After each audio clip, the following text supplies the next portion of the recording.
A mai videóban egy már ismert SPC Gear terméknek a nagytesóját fogjuk megnézni, egy plusz különlegességgel, de erre majd később visszatérünk. Előzőleg a csatornán már volt egy teszt, ahol a GK530 Tournament Cherry MX Red Switches változatát néztük meg. Ha valaki nem látta ezt a videót, akkor a linkét megtalálja a videó alatt a leírásban. Érdemes megnézni, mert rengeteg minden, ami abban a videóban szerepel, erre a billentyűzetre is igaz lesz, és a legelterjedtebb billentyű switcheket is átveszem többek között abban a videóban. Az előző videóban mondtam, hogy az én kedvenc switchem mechanikus billeken az a Brown, mert a piroshoz képest egy picivel halkabb, és a red switchekkel ellentétben a Brown egy kicsit visszarúgja az ujjad, miközben lenyomod. Ez az úgynevezett tactile feedback, ami annyi, hogy a Bill mondja neked, hogy oké, főnök, vettem az adást. Én szeretem ezt a fajta visszajelzést, és ha ez neked is fontos, akkor a Brown switch számodra a tökéletes választás. Ha valakinek az jobban megy, hogy elkezded nyomni a gombot, és elindul, aztán a végén megáll, semmiféle visszajelzés, akkor a red a tökéletes a számodra. Hogyha pedig azt szeretnéd, hogy kattanjon, és a szomszéd is hallja, hogy mit gépelsz, akkor a blue switch a neked való. Na,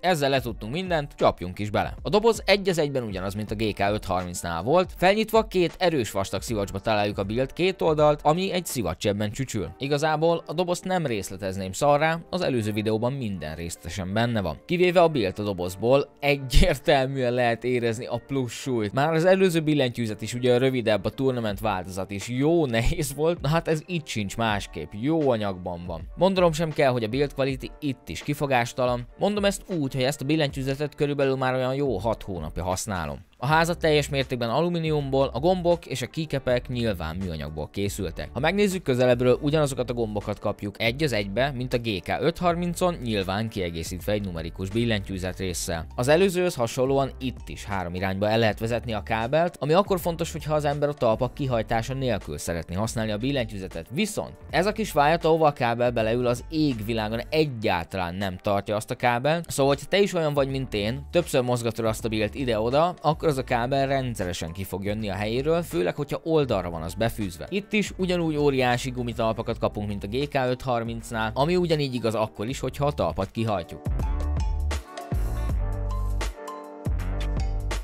A kábel hossza is egy az egyben megegyező és fonott bevonatot kapott, az USB csatlakozó pedig ugyanúgy kupakkal van ellátva, hogy ne menjen telekossza, hogyha te azt cipeled ide-oda, és a bevonata szintén aranyozott. Ez a nálam lévő Bill angol kiosztású, ami rossz hír lehet azoknak, akik magyar kiosztású billentyűzetet szeretnének maguknak, viszont a jó hírem az, hogy a nyár után, még nem lehet tudni pontosan, hogy mikor, de a nyár után a magyar billentyű kiosztású SPC Gear billek is elérhetőek lesznek kis hazánkban.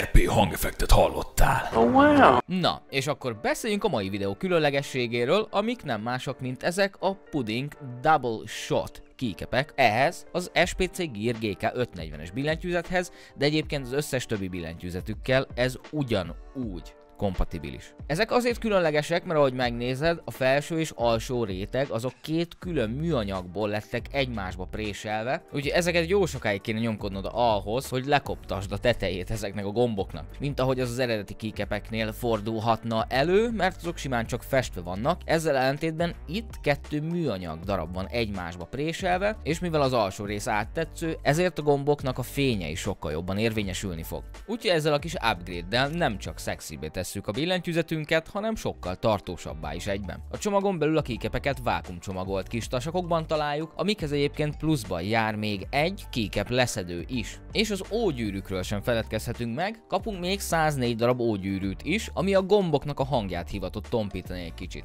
Na gyorsan tegyünk is föl párat, aztán próbáljuk ki, hogy mi a különbség a kettő között.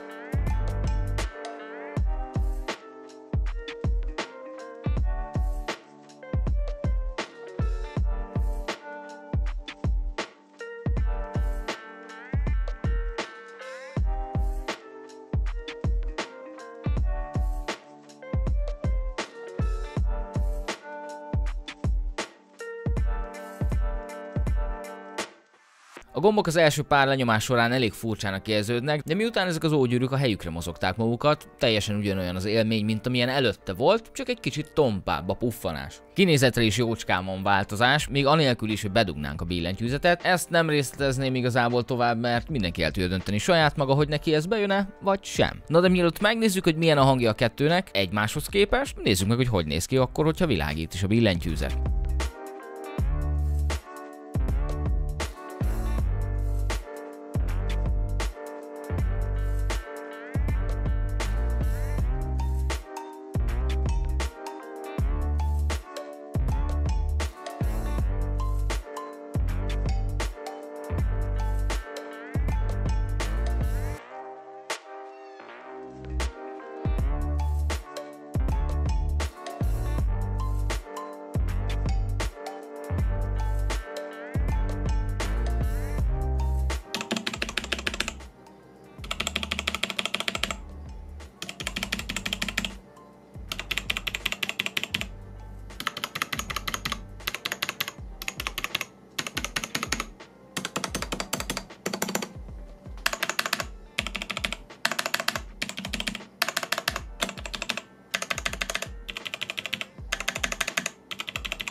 Ó, apám, az ég és föld a kettő között a különbség. Az űrből látszik.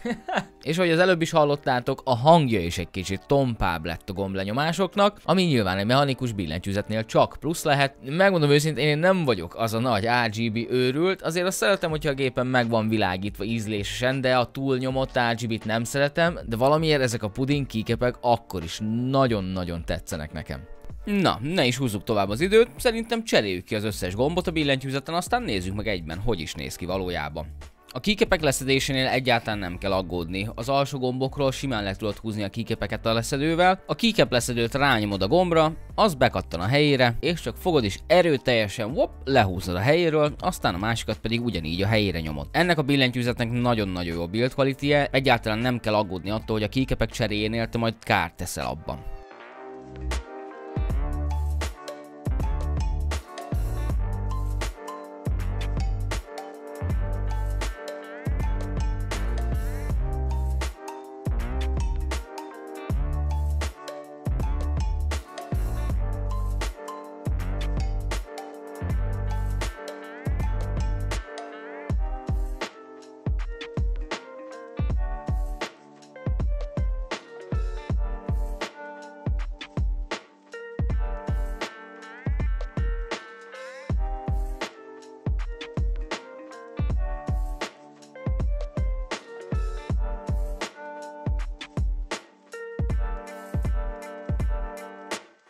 Hát kinézetről az én véleményem szerint teljes mértékben megérte a gombok cseréje, ami körülbelül olyan, hát nem is tudom, olyan 20-30 percig tartott, legyen inkább 30. Mire leszettem az eredeti gombokat, mindegyik puding keycapre fölraktam az ógyűrűket, aztán azoknak megtaláltam a helyét a billentyűzeten, ja, szerintem egy jó 30 percig azért eltartott. De ahogy az előbb is említettem, ezzel nem csak felszexiztük KS-szel a billentyűzetünket, hanem még a tartóságán is jócskán javítottunk ezzel. Na és te mit gondolsz erről a billentyűzetről, hogyha azt mondom, hogy ez a billentyűzet csak 22.400 forintba kerül.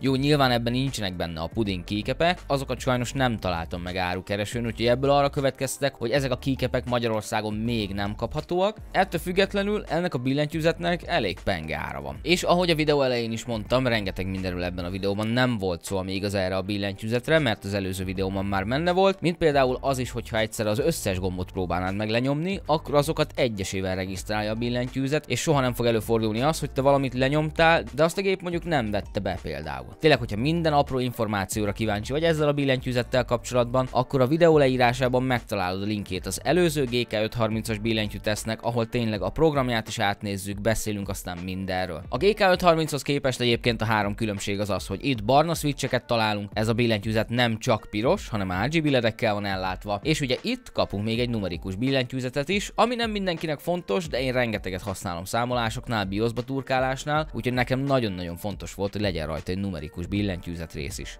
Ezt az SPC Gear GK540-es billentyűzetet nyugodt szívvel tudom ajánlani bárkinek, mert a billentyűzet maga nem csak brutál build quality-vel érkezik, de még az SPC Gear 2 éves garanciáját is hozza magával, amiről ugye tudjuk, hogy világbajnok, mert minden egyes vásárlójukkal törődnek. Tegnap pontosan ez a videó miatt kérdeztelek meg titeket YouTube-on, hogy ti milyen billentyű kiosztást választanátok magatoknak. 1400 szavazat érkezett be, amit nagyon-nagyon szépen köszönök mindenkinek. Ugye két lehetőség volt a szavazáson, hogy magyar billentyű kiosztást szeretnél, vagy te meg elégszel a nemzetközivel is, és 83%-otok mondta azt, hogy mindenképp magyar billentyűzetet vennétek magatoknak. Na már most, ahogy a videó elején is mondtam, ez a mai billentyűzet, ez nemzetközi kiosztású, de mivel nagyon sokan szeretitek az SPC Gear billentyűzeteteket, ezért a magyar billentyű kiosztás is érkezni fog, csak arra még kicsit várni kell, valamikor a nyár után érkezik. Aztán most már szokásosan a videó végére elrejtett kis titkos, szuper titkos szó,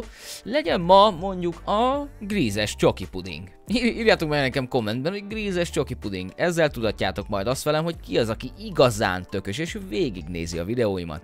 Köszi előre is. Ennyi fért volna a mai epizódba. Remélem ebben a videóban minden információt megkaptál ahhoz, hogy te magad el tud dönteni a videó megnézése után, hogy neked jó ez a billentyűzet, vagy sem. Mit gondolsz róla? Meg leginkább a puding keycapekkel kapcsolatban vagyok kíváncsi a véleményetekre, írjátok meg kommentben. Ha tetszett a mai videó, akkor kérlek jutalmazz meg egy lájkkal és egy megosztással, mert ezekkel rengeteget tudtok segíteni a csatorna előrehaladásában, méghozzá teljesen ingyen. Ha nagyon tetszett a mai videó, akkor kérlek látogass el a Subscribe Star oldalamra, ahol az előfizetéssel a privát támogatók részére fenntartott Discord szerveremhez tudtok csatlakozni, ahol szinte minden nap elérhető vagyok, és nagyon-nagyon gyorsan tudok válaszolni az ügyes-bajos kérdéseitekre. Iratkozz fel, hogy a jövőben egy ilyen videóról sem maradj le, és ha már arra jársz, akkor folytsd meg azt a rohadék harangot ennek a billentyűzetnek azzal a gyönyörű fonott kábelével. És most jöjjön az összes támogatóm listája. Nagyon szépen köszönöm, srácok, a támogatást, akár Twitchen, akár Subscribe Staron keresztül csináljátok azt, igazán hálás vagyok érte. Köszönöm szépen.